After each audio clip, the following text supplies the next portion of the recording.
Hey everyone, it's RiseJ here from Fusion Squad, and welcome to my impressions and overview of Trackmania Turbo, the beta version. Now, not all the features were available to me, obviously, but I did get to try out Campaign, Online, and Track Builder, and they're all a lot of fun. Before I get into all that, I do want to tell you my overall impression of the game from the very start, and that is that it's crazy, fun, interesting. It surprised me, and a lot of racing games don't do that for me. I mean, don't get me wrong, I do like some racing games. The thing is, like, they all happen to be car-driven, car-focused, proper graphics, proper car mechanics and physics, and that is good to an extent, but there's so many games out there that are like that. This game isn't like that at all. It's like arcade racing without manual gear shifting. It's like, the graphics, they look really crisp and clean, but there's still a bit of fantasy involved in them, and it's really smooth. And that's the thing, it's really smooth, it really works well, so it really immerses you into the game in a strange way, even though it's a little bit of fantasy. But beyond that, this game is built around racing and the track, unlike a lot of car games that are based around the cars that you get. And that's what makes this game, I reckon, so good and so fun to play. It's for a racing game, if it's your thing. So Campaign was available to me, and that's like regular campaigns that you get in normal racing games. So you got a whole bunch of different races or sets or matches, and then you complete a bunch of races, you do well, and you can move on to the next set of races. And you got, if you do certain times, you get either bronze, silver, or gold medal to qualify. So there is some replayability in there if you're a perfectionist, if you want to do those races again to try and get gold. I did try it a bit, but I just wanted to finish it off, to be honest. But that's not the reason why I want to get this game. The main reason is online and track builder. Before I get into those things, let's talk about the mechanics. So, like I said, you're not going to get something like proper graphics, like proper realistic graphics and driving mechanics and realistic cars. That's not like that at all. It's completely focused on the race and the track. So, for instance, you get a whole bunch of different terrains. I mean, that's just besides all the ramps and boosts and traps that are all in the race. You have a bunch of different terrains, like different types of tarmac, ground or dirt, grass, sand, water.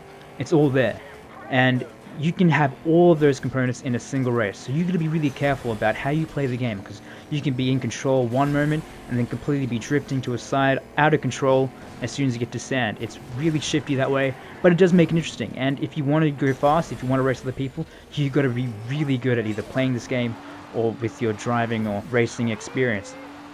So beyond that diversity, you can play a plethora of races. What bothers me about racing games is that it's got set races, and once you finish them, you're done. There's no real reason to play those races or do those matches again, because you've already tried it out. And if you do a great time, you leave it behind and you don't really revisit it.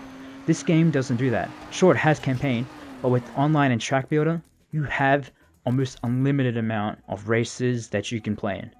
So I'll get into that. So online, for instance, you can actually download races or tracks that other people across the world have uploaded to the servers, and you get to keep them for free. And they're rated, you can search them up for names and different types of races that you want. You download them. I downloaded one that was rated really well, and I played it, and it was actually really fun. It was like being on a roller coaster. And it was really interesting because this was completely free. I mean, the game developers didn't have to sit down and make this race and say, oh, this is all good, this is confirmed, publish it, and that's it. It's like, here's like free DLC, and it was really easy to make and to upload it, and I have it for free now. And if that's not your kind of thing, you can actually make your own tracks in the track builder. So you can decide what kind of arena or area you want it in, if it's in dirt, track, or kind of in a stadium, and you can build your own tracks from there. You can have your own traps, your own courses, your own boosts and everything, and different types of terrain, and you get to try it out and have fun with that. Even if you don't want to make it yourself, you can even set the game to generate one for you, and this thing is crazy. So we set the parameters to time of day and the length of race we want, and Cage and I just sat back and watched it build it for us. And it took around 20 seconds or less, and we played it, and it was a lot of fun. You can actually get a fair few hours out of this. And if you like it, you can keep it, you can save it, you can even publish it so other people can enjoy it. And if you don't like it, you can modify it yourself, or you can just press one button and it will generate a whole new track for you, right in front of you. And that's the fun thing about this game, is that it doesn't get boring that easily. Like, sure, the mechanics aren't there to make it feel really realistic. If it does, that would be a lot of fun as well.